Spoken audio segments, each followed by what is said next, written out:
أعوذ بالله من الشيطان الرجيم.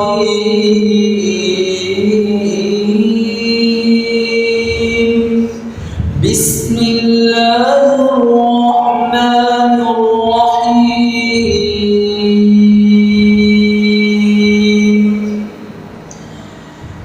والتين والزيتون وطور سينين وهذا البلد الأمين.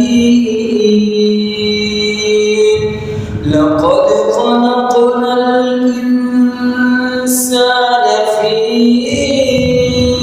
أحسن تقويم ثم رددناه أسفل سافلين إلا الذين آمنوا وعملوا الصالحات فلهم أجر غير ممنون. فما